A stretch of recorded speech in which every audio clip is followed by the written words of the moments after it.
Hello बच्चों, good morning. देखिए, last lecture में हम लोग आयनाइजेशन एंथैल्पी के बारे में पढ़ रहे थे और हमने आयनाइजेशन एंथैल्पी को एक्सप्लेन कर दिया था कि व्हाट इज आयनाइजेशन एंथैल्पी, और आपको बता दिया था कि ionisation enthalpy is the energy required to remove the most loosely bound electron from an isolated gaseous atom. किसी एटम को हम बॉन्डेड स्टेट से पहले अलग ले जाएं, गैसियस स्टेट में ले जाएं, और उसके बाद उसकी आउटर मोस्ट शेल में जो लूजली बाउंड इलेक्ट्रॉन होगा वो कहां होगा? आउटर मोस्ट शेल में होगा। और उस आउटर मोस्ट शेल से एक इलेक्ट्रॉन निकालने के लिए हमें जितनी एनर्जी उसको देनी पड़ेगी, that will be the ionisation enthalpy. पहला इलेक्ट्रॉन निकालने के लिए जितनी एनर्जी आपको देनी पड़ेगी, that will be first ionisation enthalpy. Second electron निकालने के लिए जितनी एनर्जी देनी पड़ेगी, that will be second ionisation enthalpy. तीसरा इलेक्ट्रॉन निकालने के लिए जितनी एनर्जी देनी पड़ेगी, that will be third ionisation enthalpy. Denote कैसे करते हैं आयनाइजेशन एंथैल्पी को? IE, first ionisation enthalpy IE1, दूसरी आपकी IE2, थर्ड हो जाएगी IE3। दूसरा हमने ये भी बताया था कि जो IE1 है इससे IE2 हमेशा ज्यादा होगा। क्यों? क्योंकि जब एक इलेक्ट्रॉन आपने निकाल दिया तो रिमेनिंग इलेक्ट्रॉन्स पर न्यूक्लियस का अट्रैक्शन फोर्स बढ़ जाएगा, क्योंकि नंबर ऑफ प्रोटॉन्स उतने ही रहे। इलेक्ट्रॉन कम हो गया तो एक इलेक्ट्रॉन कम हो जाने पर न्यूक्लियस बचे हुए इलेक्ट्रॉन्स को और ज्यादा फोर्सफुली अट्रैक्ट कर सकता है। इसलिए सेकेंड आयनाइजेशन एंथैल्पी हमेशा फर्स्ट आयनाइजेशन एंथैल्पी से ज्यादा होगी। और जब दो इलेक्ट्रॉन निकाल दिए, बाई पॉजिटिव आयन बन गया, तो उसको ट्राई पॉजिटिव आयन में बदलने के लिए हमें और ज्यादा एनर्जी देनी पड़ेगी। थर्ड इलेक्ट्रॉन बहुत मुश्किल से निकलना पड़ेगा, बहुत ताकत आपको लगानी पड़ेगी, तब कहीं थर्ड इलेक्ट्रॉन आप निकाल पाएंगे। थर्ड के बाद फोर्थ इलेक्ट्रॉन में सारे पसीने छूट जाएंगे आपके इलेक्ट्रॉन निकालने में, और उसके बाद आप कितनी भी ताकत लगा लो, इलेक्ट्रॉन निकाल पाना पॉसिबल नहीं होता है। इसीलिए जिनमें 5, 6 या 7 इलेक्ट्रॉन होते हैं वो क्या करते हैं? वो जनरली इलेक्ट्रॉन एक्सेप्ट करते हैं, उनकी टेंडेंसी फिर इलेक्ट्रॉन एक्सेप्ट करने की आ जाती है। तो first, second, third ionisation enthalpy जो सक्सेसिव आयनाइजेशन एंथैल्पी है वो इस तरह से इंक्रीज होती है।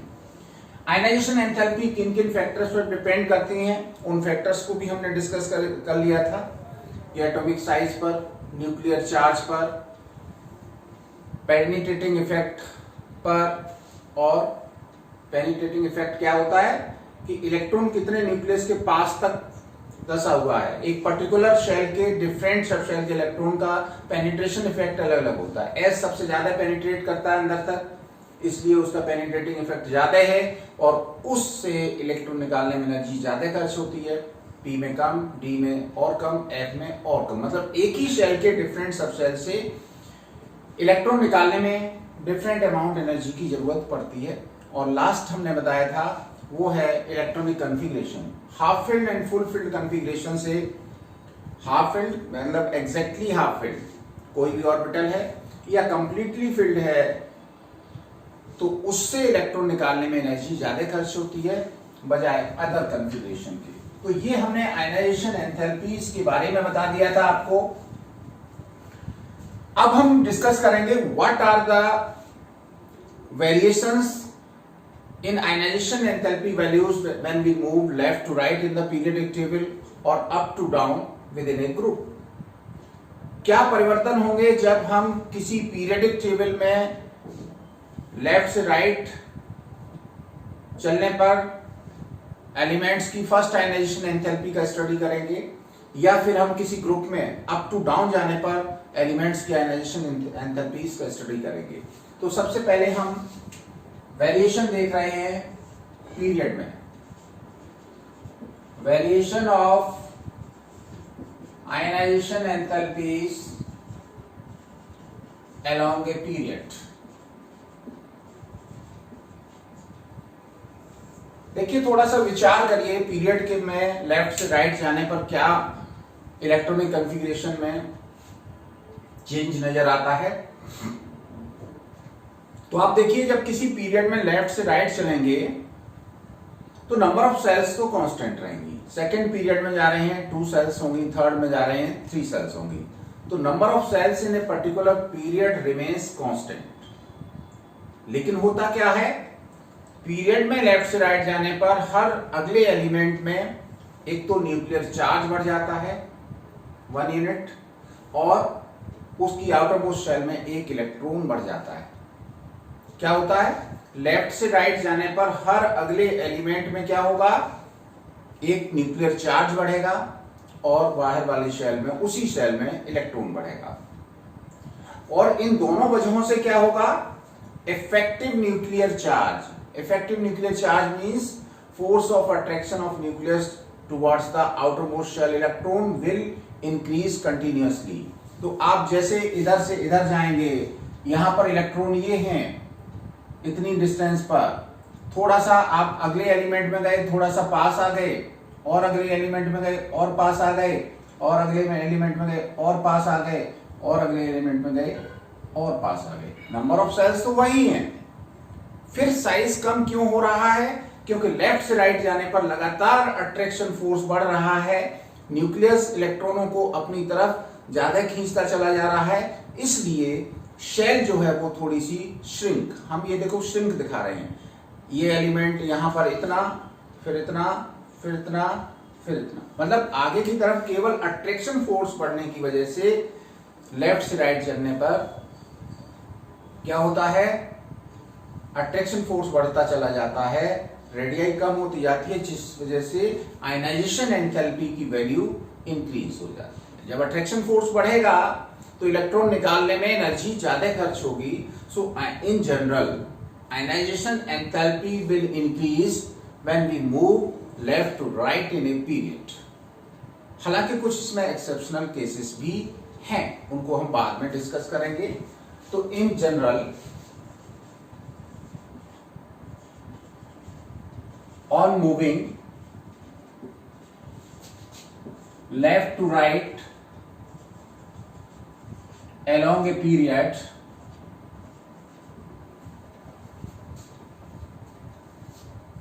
first ionization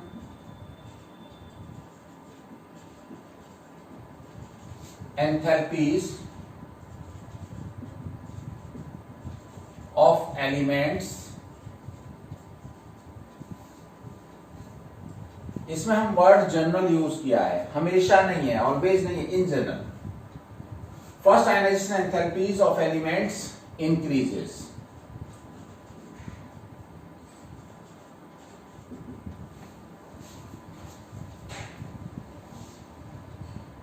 जैसे जैसे एटॉमिक नंबर बढ़ेगा वैसे वैसे हमारी आयनाइजेशन एंथैल्पीज भी बढ़ती चली जाएंगी।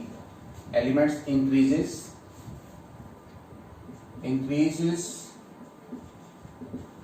with increase in, शॉर्ट में इंक्रीज लिख दिया है एरो ऊपर की तरफ लगा के, with increase in atomic number। Example देखते हैं। फॉर एग्जाम्पल सेकेंड पीरियड और उसमें एलिमेंट्स की फर्स्ट आयनाइजेशन एंथैल्पीज की वैल्यू किलो जूल पर मोल। पहला एलिमेंट है आपका Li, Be, B, C, N, O, F, Ne।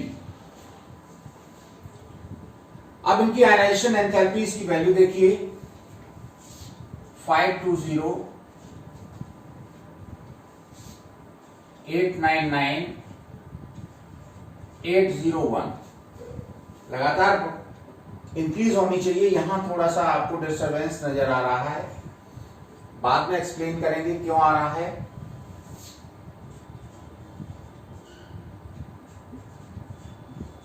इससे ये बढ़ गई, इससे ये और बढ़ गई, लेकिन यहां पर फिर डिस्टरबेंस नजर आ रहा है। ये और ज्यादा होनी चाहिए लेकिन कम है। और इसके बाद तो हमने क्या बताया कि in general ionization enthalpy should increase on going left to right and mostly increases also, but there are some disturbance in this normal trend. इसमें कुछ डिस्टर्बेंस आपको देखने को मिल रहे हैं. कहाँ देखने को मिल रहे हैं? एक बीई के केस में देख लीजिए ये वाला, एक आपका नाइट्रोजन का केस देख लीजिए और एक नियोन का. ये जो जनरल ट्रेंड में आपको डिस्टर्बेंस नजर आ रहा है उसका रीजन है इनका इलेक्ट्रॉनिक कॉन्फ़िगरेशन. इसका देखिए बेरिलियम का इलेक्ट्रॉनिक कॉन्फ़िगरेशन होता है NS2, इसका होता है इस फैमिली के एलिमेंट का होता है NS2Np3 और इसका है NS2Np6. इस कॉन्फ़िगरेशन को देखिए, s ऑर्बिटल कंप्लीटली फिल्ड है. हमने बताया था कि कंप्लीटली फिल्ड ऑर्बिटल से इलेक्ट्रॉन निकालने में एनर्जी ज्यादा खर्च होगी, इसलिए फर्स्ट आयनाइजेशन एंथैल्पी की वैल्यू इसकी ज्यादा है. इसी तरह से नाइट्रोजन की फर्स्ट आयनाइजेशन एंथैल्पी ऑक्सीजन से ज्यादा है.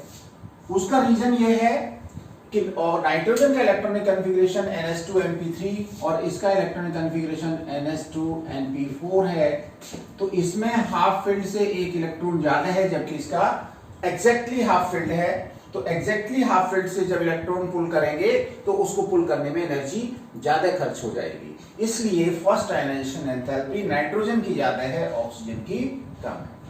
इसी तरह से हम इसकी देख लें इनर्ट गैस. इनर्ट गैस का क्या है? बिल्कुल कंप्लीटली फिल्ड कॉन्फ़िगरेशन है, फुल फिल्ड कॉन्फ़िगरेशन है, पूरी शेल कंप्लीट है और कंप्लीट शेल से इलेक्ट्रॉन निकालने में क्या होगा? एनर्जी ज्यादा खर्च होगी. इसलिए हमने देखा कि जो इनर्ट गैसेस हैं, नोबल गैसेस हैं, उनकी आयनाइजेशन एंथैल्पीज की वैल्यू बहुत हाई होती है. ठीक है ना. अब ये जो जनरल ट्रेंड इसमें क्या क्या देखने को मिल रहा है? From ever following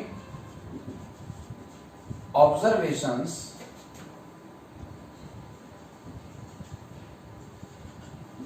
can be made out.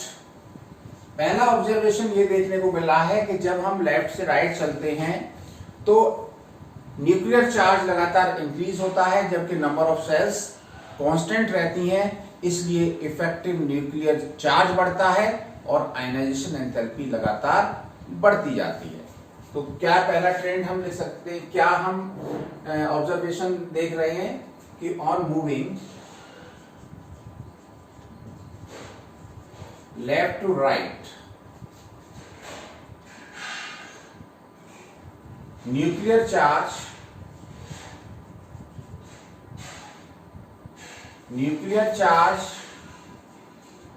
increases while number of cells remains constant. Number of cells remains constant. As a result, effective nuclear charge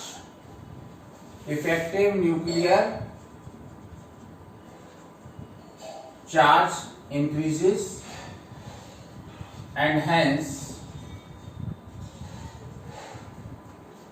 ionization enthalpy keep on increasing. पहला point clear हो गया होगा कि जब left से right जाते हैं तो न्यूक्लियर चार्ज, इसका Li3 है, इसका न्यूक्लियर चार्ज 4 है, 5 है, इसका 6, 7, 8, 9, 10. न्यूक्लियर चार्ज लगातार बढ़ रहा है जबकि नंबर ऑफ सेल्स कांस्टेंट है. तो इस वजह से क्या होगा? इफेक्टिव न्यूक्लियर चार्ज मतलब आउटरमोस्ट शेल पर लगने वाला अट्रैक्शन फोर्स बढ़ेगा, इसलिए आयनाइजेशन एंथैल्पी की वैल्यू कैसी होगी? लगातार बढ़ती जाती है. अब कुछ एलिमेंट्स जैसे ये आपका बेरिलियम है, नाइट्रोजन है और नियोन है. नियोन की तो ज्यादा होनी ही चाहिए लेकिन वो कुछ बहुत ज्यादा नजर आ रही है. तो कुछ एलिमेंट्स की जो आयनाइजेशन एंथैल्पीज में इरेगुलरिटीज शो हो रही हैं वो किस वजह से हैं? ये उनके एक्स्ट्रा स्टेबल हाफ फील्ड और फुल फील्ड कॉन्फ़िगरेशन की वजह से हो रही है। तो अगला पॉइंट लिख सकते हैं, some elements shows irregularities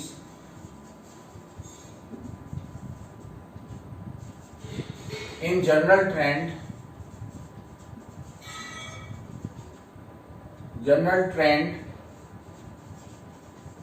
of ionization enthalpy. It is due to extra stable half filled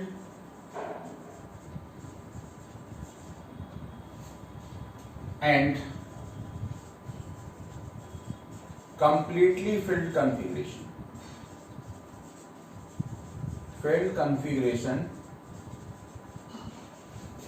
of these elements. जैसा कि हमने बताया कि बेरिलियम से बोरॉन की ज्यादा होनी चाहिए, जनरल ट्रेंड ये कहता है, लेकिन बेरिलियम की बोरॉन से ज्यादा है। इसका रीजन है इसका एक्स्ट्रा स्टेबल फुलफिल कॉन्फ़िगरेशन। इसी तरह से नाइट्रोजन की फास्ट आयनाइजेशन एंथैल्पी ऑक्सीजन से ज्यादा है। इसका रीजन है इसका नाइट्रोजन का जो है वो half filled P subshell, half filled P subshell होने की वजह से इस पी इलेक्ट्रॉन को निकालने में इससे ज्यादा एनर्जी लगती है, इसलिए जनरल ट्रेंड से कुछ हटके है। और नियॉन की जो आयनाइजेशन एंथैल्पी है इसके कंपैरिजन में बहुत ज्यादा हो गई, जबकि एक ही इलेक्ट्रॉन का डिफरेंस आया, न्यूक्लियर चार्ज भी एक ही डिफरेंस आया है। और वो इसलिए है कि ये आपका नियॉन का जो कॉन्फ़िगरेशन है वो कंप्लीटली फिल्ड शेल भी है, कंप्लीटली फिल्ड ऑर्बिटल ही है, तो एक्स्ट्रा स्टेबल कॉन्फ़िगरेशन है, इसलिए ऐसा देखने को मिला है। दूसरी बात एक और हम यहां पर समझेंगे कि फर्स्ट आयनाइजेशन एंथैल्पी नाइट्रोजन की ज्यादा है, लेकिन सेकंड आयनाइजेशन एंथैल्पी ऑक्सीजन की ज्यादा है। वो क्यों? नाइट्रोजन के इलेक्ट्रॉनिक कॉन्फ़िगरेशन को देखिए, 1s2 2s2 2p3। अगर हम केवल p वाले कॉन्फ़िगरेशन को बनाएं तो 2p में कितने इलेक्ट्रॉन हैं? 2p में आपके 3 इलेक्ट्रॉन्स हैं, और इन 3 इलेक्ट्रॉन्स को हम इस तरह से बना सकते हैं। जबकि ऑक्सीजन का कॉन्फ़िगरेशन 1s2 2s2 2p4 है, तो इनमें p ऑर्बिटल में इलेक्ट्रॉन का डिस्ट्रीब्यूशन देखिए 1 2 3 and fourth electron will be in this orbital. तो ये एग्जैक्टली हाफ फिल्ड है, इसमें एक हाफ फिल्ड से कम है।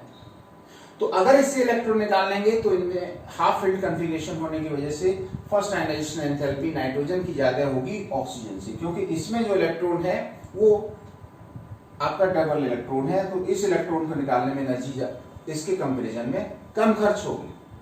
अब ये दोनों एक एक इलेक्ट्रॉन निकाल चुके, नाइट्रोजन N- आयन में बदल गया और ऑक्सीजन O- आयन में बदल गया। अब इनके इलेक्ट्रॉनिक कॉन्फ़िगरेशन क्या हो जाएंगे? 1s2 2s2 2p2 1s2 2s2 2p3। Nitrogen के कॉन्फ़िगरेशन को अगर हम इसमें डिस्ट्रीब्यूट करके देखें ऑर्बिटल्स में, तो इसमें केवल अब रह गए 2 इलेक्ट्रॉन, और इसमें आप देखिए ऑक्सीजन माइनस साइन में, O माइनस साइन में, N माइनस और O माइनस का कॉन्फ़िगरेशन देखिए, ये हाफ फिल्ड नहीं है जबकि ये कंप्लीटली फिल्ड है। तो वो sorry half filled, exactly half filled है। तो अब इस एग्जैक्टली हाफ फिल्ड ऑर्बिटल से इलेक्ट्रॉन निकालेंगे और O-2 आयन में बदलेंगे तो इसमें ज्यादा एनर्जी खर्च होगी, और जब N- को N-2 आयन में बदलेंगे तो इसमें एनर्जी कम खर्च होगी। तो इसमें क्या है, IE1 of n is greater than IE1 of O, but यहां पर क्या है, IE2 of O is greater than IE2 of N। दोनों कारण आप समझ गए होंगे कि इसमें ये एक्स्ट्रा स्टेबल कॉन्फ़िगरेशन है, इसलिए इसकी नाइट्रोजन की आयनाइजेशन एंथैल्पी है फर्स्ट ज्यादा है, और इसमें ऑक्सीजन का एक्स्ट्रा स्टेबल कॉन्फ़िगरेशन है, इसलिए ऑक्सीजन की आयनाइजेशन एंथैल्पी की वैल्यू ज्यादा है। तो इस तरह से हम किसी पीरियड में लेफ्ट से राइट चलेंगे तो किस तरह से हमारे वेरिएशन होगा आयनाइजेशन एंथैल्पी में, ये हमने आपको बताया। आपने स्क्रीनशॉट ले लिया होगा। तो आगे देखिए, हम आगे चलेंगे, हम देखेंगे वेरिएशन अलोंग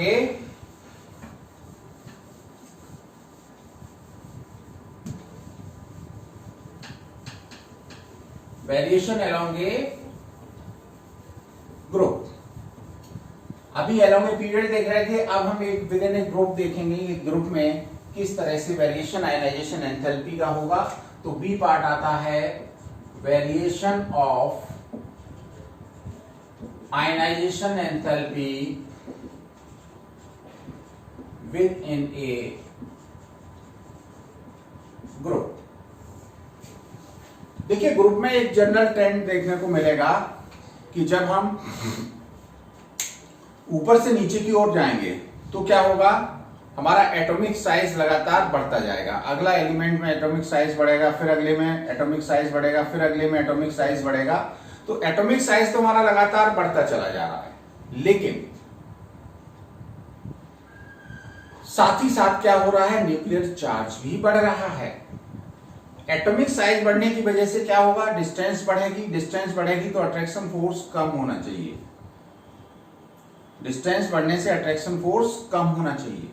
दूसरी बात, ऊपर से नीचे जाने अट्रैक्शन फोर्स कम होने का, डिस्टेंस बढ़ने का मतलब आयनाइजेशन एंथैल्पी को क्या करेगा, कम करेगा, है ना।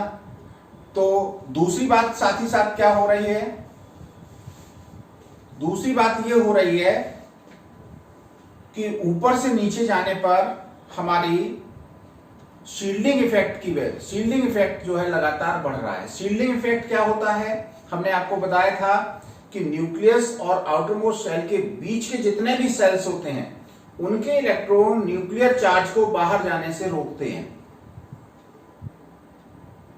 वो बीच में स्क्रीन का वर्क करते हैं, तो उस चार्ज को जो कम कर देते हैं वही आपका बोला जाता है शील्डिंग इफेक्ट। तो शील्डिंग इफेक्ट भी ऊपर से नीचे जाने पर बढ़ रहा है, जिसकी वजह से क्या होना चाहिए, आयनाइजेशन एंथैल्पी डिक्रीज होना चाहिए। एक तो nuclear size, atomic size increase हो रहा है, साइज इंक्रीज होने से आयनाइजेशन एंथैल्पी की वैल्यू डिक्रीज होनी चाहिए। दूसरा क्या बढ़ रहा है, शील्डिंग इफेक्ट बढ़ रहा है, इसकी वजह से भी आयनाइजेशन एनर्जी आपकी डिक्रीज होनी चाहिए। लेकिन तीसरी बात यहां यह भी है कि न्यूक्लियर चार्ज बढ़ रहा है, न्यूक्लियर चार्ज बढ़ने की वजह से आयनाइजेशन एंथैल्पी की वैल्यू इंक्रीज होनी चाहिए। तो दो बातें, एक तो इंक्रीज न्यूक्लियर, वो इंक्रीज इन साइज और इंक्रीज इन शील्डिंग इफेक्ट, ये तो आयनाइजेशन एंथैल्पी को कम करेंगे, और बढ़ा हुआ न्यूक्लियर चार्ज आयनाइजेशन एंथैल्पी को बढ़ाएगा। लेकिन वो दोनों पहले दो फैक्टर वो बढ़े हुए न्यूक्लियर चार्ज पर हावी हैं, मतलब आयनाइजेशन एंथैल्पी को डिक्रीज करने वाले फैक्टर हावी हैं, इंक्रीज करने वाला फैक्टर हल्का पड़ गया। इसलिए कुल मिलाके जब ऊपर से नीचे जाएंगे तो आयनाइजेशन एंथैल्पी की वैल्यू लगातार कम होती चली जाएगी। तो आप क्या लिखेंगे, the ionisation enthalpy keep on increasing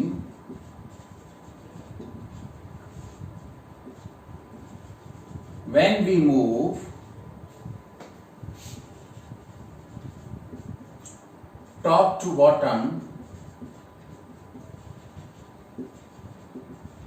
within a group. For example, इसका एग्जाम्पल देख लीजिए। ग्रुप फर्स्ट और उसकी आयनाइजेशन एंथैल्पी की value Kj mole inverse. First group में कौन कौन से एलिमेंट आते हैं? Li, Na,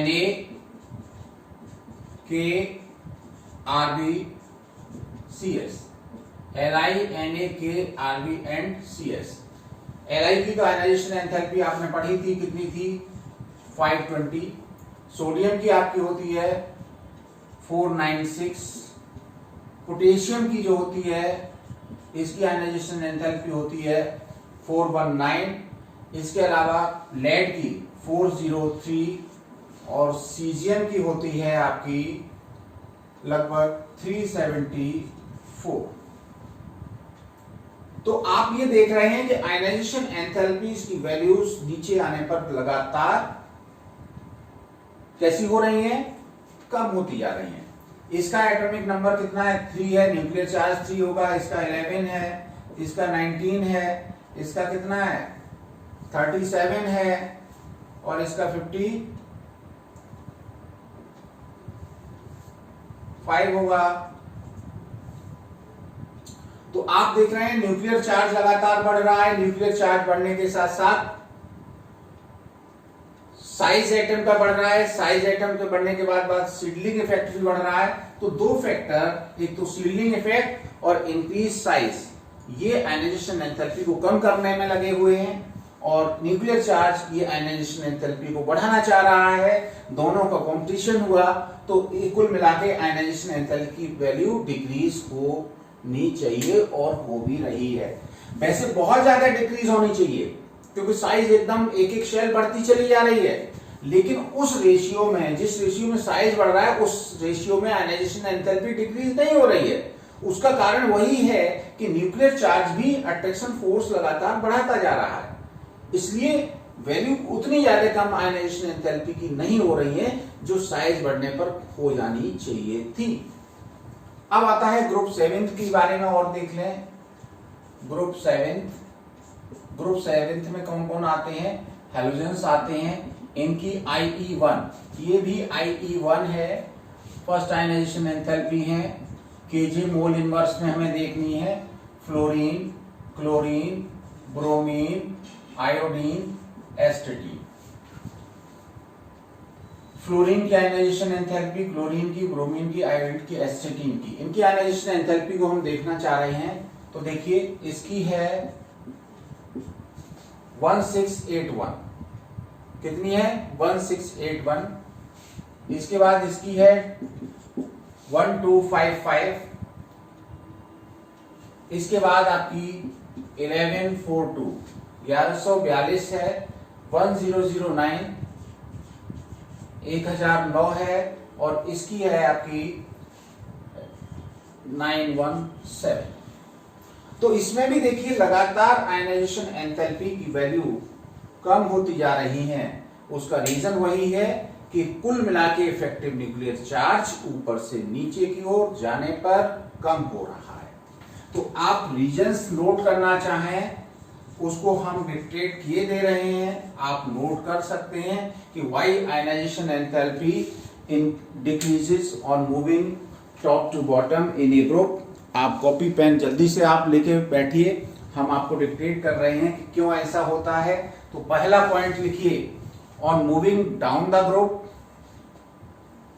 the atomic size increases gradually as a result the distance of outermost shell from the nucleus increases, hence ionization enthalpy should decrease। जब size बढ़ रहा है तो आयनाइजेशन एंथैल्पी कैसी होनी चाहिए? डिक्रीज होनी चाहिए। अगला पॉइंट, पहला पॉइंट इस तरह से एरो लगा के पॉइंट लिख लें या वर्ड सेकंड डाल लें। दूसरी बात, ड्यू टू इंक्रीज, दूसरा पॉइंट ये लिखिए, on moving down the group the shielding effect increases continuously, hence ionisation enthalpy should again decrease. दूसरा फैक्टर भी क्या कर रहा है, आयनाइजेशन एंथैल्पी को कम कर रहा है। थर्ड पॉइंट क्या आप इसमें नोट करेंगे, on moving top to bottom due to increase in nuclear charge ionisation enthalpy should increase. तो एटॉमिक साइज क्या कर रहा है, एटॉमिक साइज इंक्रीज हो रहा है, इस वजह से IE कैसी होनी चाहिए, डिक्रीज होनी चाहिए।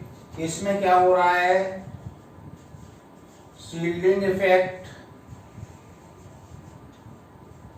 इंक्रीज हो रहा है, तो ये आयनाइजेशन एंथैल्पी को क्या करेगा, डिक्रीज करेगा। और तीसरा, न्यूक्लियर चार्ज इंक्रीज होने से आयनाइजेशन एंथैल्पी ये इंक्रीज होगी। तो ये दो इफेक्ट तो काय में लगे हैं, डिक्रीज करने में, और ये इफेक्ट क्या कर रहा है, इंक्रीज कर रहा है। तो जो कंबाइंड इफेक्ट है इन दोनों का वो क्या होगा कि आयनाइजेशन एंथैल्पी डिक्रीज। डिक्रीज में ये दो फैक्टर आपके लगे हुए हैं, तो कुल मिला के डिक्रीज होगी। तो लास्ट में लिख लीजिए, the combined effect of increased size and shielding effect is more than the effect of nuclear charge. So, effective nuclear charge on moving top to bottom decreases,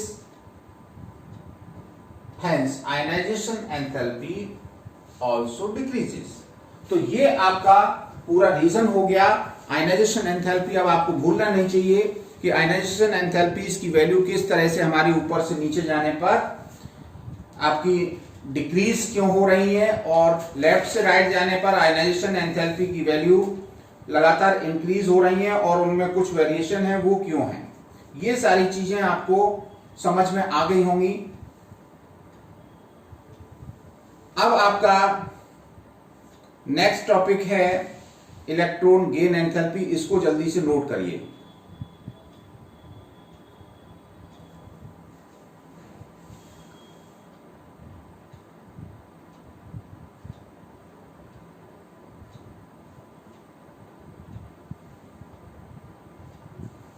अब हमारा अगला टॉपिक आ रहा है, क्या है वो है आपका electron gain enthalpy. Next topic की ओर हम आगे बढ़ते हैं, इलेक्ट्रॉन गेन एंथैल्पी इसकी तरफ चलते हैं। तो what are electron gain enthalpy, हमारा अगला टॉपिक है 4। इसके बाद एक टॉपिक और रह जाएगा, वो नेक्स्ट लेक्चर में हम लोग डिस्कस कर लेंगे। तो आज हम उस नए फैक्टर को देख रहे हैं, वो है electron gain enthalpy. Electron gain enthalpy delta EgH से डिनोट करते हैं। क्या है इलेक्ट्रॉन गेन एंथैल्पी? हम किसी न्यूट्रल आइसोलेटेड गैसियस एटम में कोई एक्स्ट्रा इलेक्ट्रॉन जब एंटर कराते हैं तो जनरली एनर्जी रिलीज होती है। इसी रिलीज एनर्जी को हम कहते हैं इलेक्ट्रॉन गेन एंथैल्पी। कभी कभी ऐसा भी होता है कि जब स्टेबल कॉन्फ़िगरेशन होता है या हम गैसियस आयन में, नेगेटिव आयन में दूसरा इलेक्ट्रॉन एंटर कराते हैं तो हमें एनर्जी देनी पड़ती है, और उस स्थिति में गेन एंथैल्पी की वैल्यू क्या होती है, पॉजिटिव। अगर एनर्जी रिलीज हो रही है तो रिलीज एनर्जी को हम नेगेटिव साइन देंगे, एंथैल्पी चेंज नेगेटिव आएगा, और जब हम उसे दे रहे हैं एनर्जी तो एंथैल्पी चेंज कैसा आएगा, पॉजिटिव आएगा। तो हमारी ज्यादातर न्यूट्रल गैसियस एलिमेंट में इलेक्ट्रॉन एंटर कराने पर एनर्जी आपकी रिलीज होती है, इसलिए उनकी इलेक्ट्रॉन गेन एंथैल्पी की वैल्यू कैसी होती है, नेगेटिव होती है। और जब हम किसी नेगेटिव आयन में या स्टेबल कॉन्फ़िगरेशन वाले एलिमेंट में इलेक्ट्रॉन एंटर कराते हैं तो हमें एनर्जी सप्लाई करनी पड़ती है, और सप्लाइड एनर्जी को पॉजिटिव साइन दिया जाता है। मतलब उनकी इलेक्ट्रॉन गेन एंथैल्पी कैसी होती है, पॉजिटिव होती है। तो आप इसको कैसे डिफाइन करेंगे? It is defined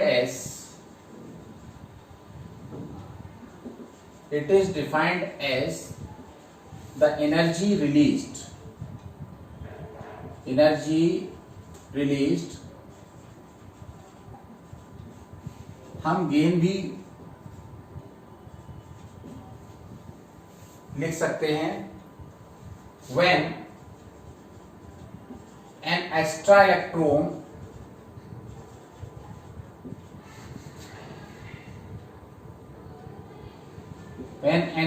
electron is added to an isolated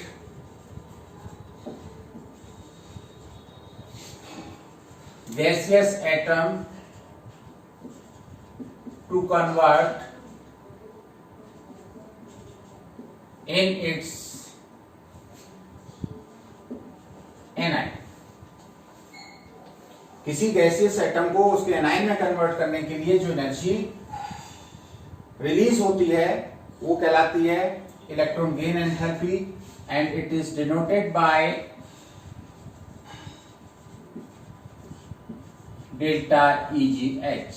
electron gain enthalpy delta EGH से डिनोट करते हैं। सपोज करिए आपका कोई X एटम था, उसमें आपने एक इलेक्ट्रॉन एंटर कराया तो X माइनस आयन बना गैसियस स्टेट में, और इसमें जो एनर्जी रिलीज हुई डेल्टा H वो कहलाएगी डेल्टा EGH। ये आपका न्यूट्रल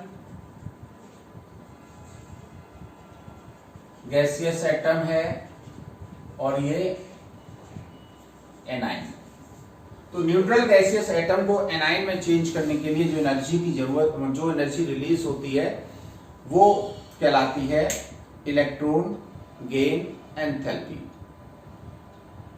तो मेजॉरिटी एलिमेंट्स की ऐसी है जिसमें हम जब इलेक्ट्रॉन एंटर कराते हैं तो एनर्जी रिलीज होती है, इसलिए ज्यादातर एलिमेंट्स की इलेक्ट्रॉन गेन एंथैल्पीज की वैल्यू कैसी होती है?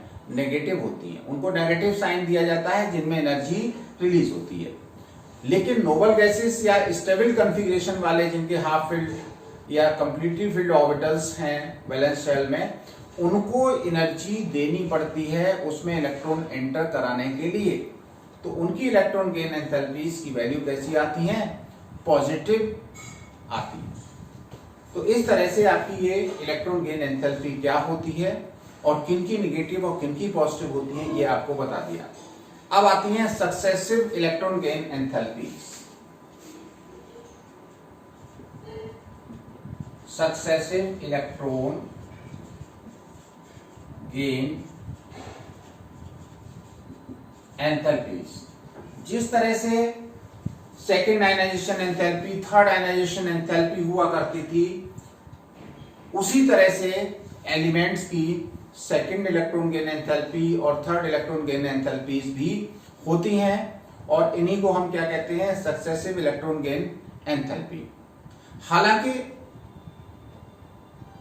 जब हम इलेक्ट्रॉन निकालते थे तो फर्स्ट से सेकेंड आयनाइजेशन एंथैल्पी बढ़ती थी, सेकेंड से थर्ड की बढ़ती थी, लेकिन जब किसी न्यूट्रल एटम में इलेक्ट्रॉन हम एंटर कराते हैं तो उसकी टेंडेंसी जनरली इलेक्ट्रॉन गेन करने की होती है और उसमें एनर्जी रिलीज होती है।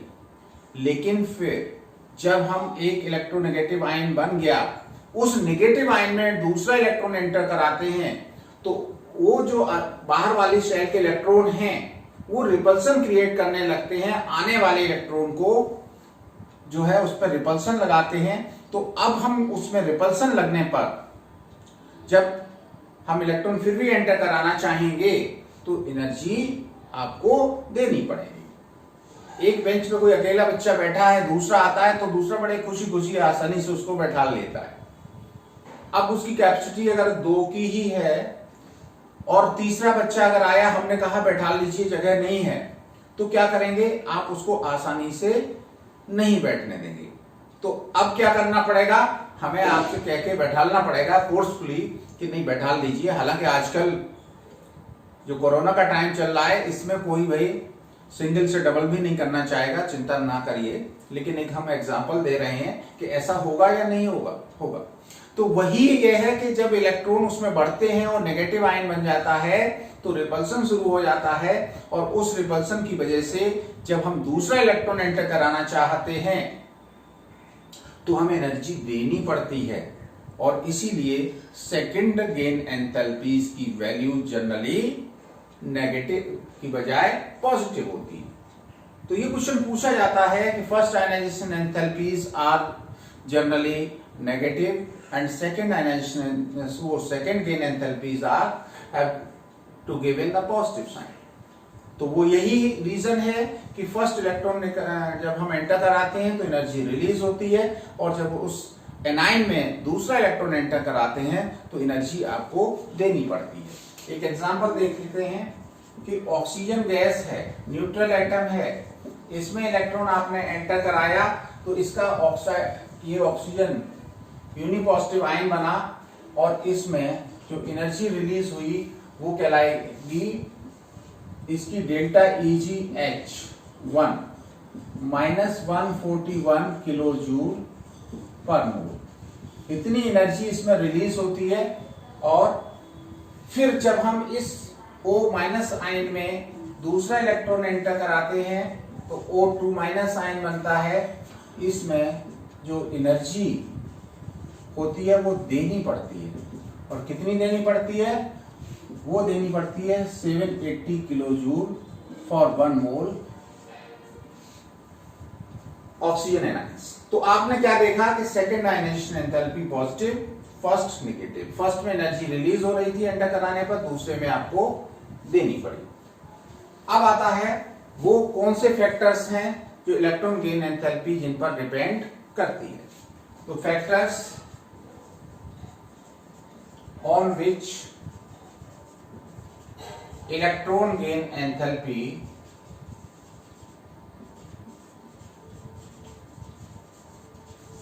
डिपेंड्स। अब हम वो फैक्टर्स देखेंगे जिन पर इलेक्ट्रॉन गेन एंथैल्पी डिपेंड करती है, मतलब कब इलेक्ट्रॉन गेन एंथैल्पी की वैल्यू कम होगी, कब ज्यादा होगी। तो सबसे पहला जो पॉइंट है वो है एटॉमिक साइज। एटॉमिक साइज, देखिए जब एटॉमिक साइज बढ़ेगा तो न्यूक्लियर का अट्रैक्शन आने वाले इलेक्ट्रॉन के लिए कम होगा। तो on increase atomic size delta EgH becomes less negative, मतलब उसकी जो एनर्जी रिलीज हो रही है वो रिलीज एनर्जी कम होती जाएगी। दूसरा फैक्टर है न्यूक्लियर चार्ज। जैसे जैसे न्यूक्लियर चार्ज बढ़ेगा, on increase in nuclear charge क्या होगा? अट्रैक्शन फोर्स बढ़ेगा, तो इलेक्ट्रॉन गेन एंथैल्पी की नेगेटिव वैल्यू जो है वो इंक्रीज होती चली जाएगी। Delta EgH will become more negative, ठीक है ना। तो इसमें डेल्टा EgH का मतलब है electron gain enthalpy. Electron gain enthalpy becomes more negative,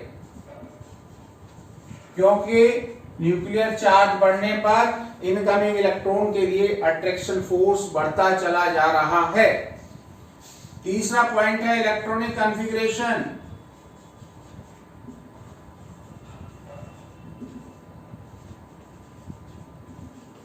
देखिए इलेक्ट्रॉनिक कॉन्फ़िगरेशन ये सभी में इफेक्ट डालता है।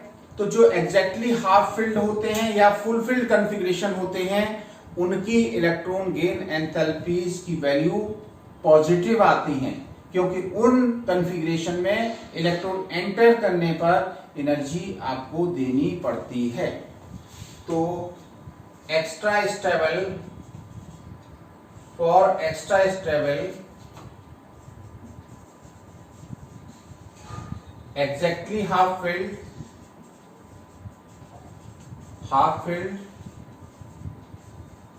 and completely filled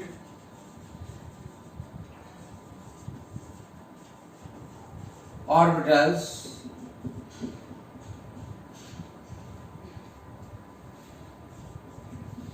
energy has to be supplied to add extra electron